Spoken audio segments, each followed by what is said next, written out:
एक नंबर है, हीरोइन एक नंबर है, बहुत अच्छा। कौन सा फिल्म देखा? बहुत अच्छा मूवी है पुरुषोत्तम। हाँ कैसा लगा? बहुत अच्छा है। समझ में आपको? हाँ हाँ समझ में आता, बोलने नहीं आता मुझे। बहुत अच्छा है, बहुत अच्छा। क्या अच्छा लगा आपको मूवी? मूवी का पूरा स्टोरी अच्छा है, एक मिनट भी बोरिंग नहीं है, बहुत एंटरटेनिंग है, सुपर ड्रामा, फुल रोमांटिक, बहुत अच्छा है। राज तरुण के पर्सनल लाइफ के बारे में कंट्रोवर्सी चल रहा है ना, उसके बारे में? मुझे नहीं पता उतना, मैं नहीं देखती वो सब। తీసారా కుమారి 21 చాలా బాగుంది, బట్ ఇది కొంచెం డిఫరెంట్ అన్నమాట.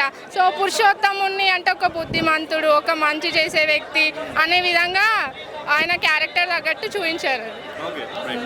సో అయితే ఇప్పుడు రీసెంట్గా మరి రాజ్ తరుణ్ గురించి బయట వస్తున్న ఎలిగేషన్, ఒక అమ్మాయి బయటకు వచ్చి తను నా లవరు అని చెప్పేసి తను మోసం చేశాడు, పెళ్లి చేసుకున్నాడు అని చెప్పేసి ఇవన్నీ కూడా చూస్తూ ఉన్నారు కదా, మీరు ఏమంటారు? అవన్నీ అంటే లావణ్య రాజ్ తరుణ్ పర్సనల్ రిలేషన్షిప్ నాకు తెలీదు, బట్ ఏంటంటే అది పర్సనల్ ఇష్యూ, అది వాళ్ళిద్దరికీ తెలియాలి. దాన్ని మనము మూవీ మీద ఎఫెక్ట్ చూపించకపోవడమే బెటర్. ఇది ప్రొఫెషన్, అది పర్సనల్, దానికే తీస్తే బాగుంటుందని నా ఒపీనియన్.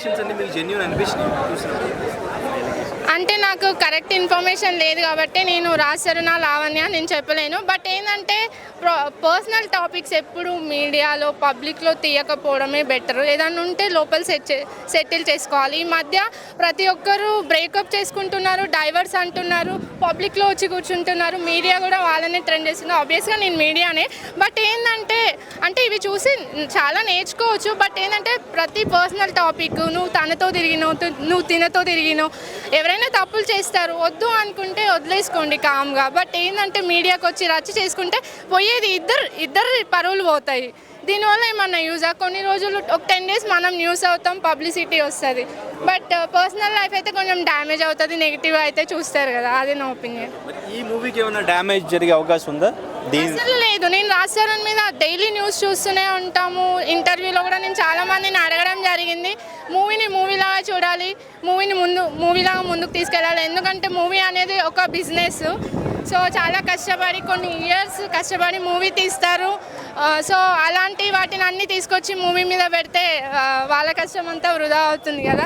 సో మూవీని మూవీలాగా చూడాలి, అండ్ రాజ్ తరుణ్ బాగా చేశారు, మూవీ బాగుంది. అంటే ఫైనల్లీ ఇప్పుడు ఎక్కువ అవుతున్నాయి ఈ ఎలిగేషన్స్, అమ్మాయి అబ్బాయి బ్రేకప్స్ అని, దానికి రీజన్ ఏమంటారు? ఇప్పుడున్న జనరేషన్ అండి, ఏంటంటే అంత ఇన్స్టెంట్ అయిపోయింది, ఎక్కడ అంత సెల్ఫిష్ ఎక్కువ అయిపోయారు బాగా. నీ దగ్గర ఇది ఉంటే నేను నీతో ఫ్రెండ్షిప్ చేస్తా, ఇది ఉంటే లవ్ చేస్తా అనేది అయిపోయింది. ట్రూ లవ్ లేదు. ఈవెన్ అబ్బాయిలు అమ్మాయిలు అందరూ అంతే ఉన్నారు ఈ జనరేషన్లో. అవుట్ ఆఫ్ 5 మూవీకి రేటింగ్ ఎంత ఇస్తారు? 4.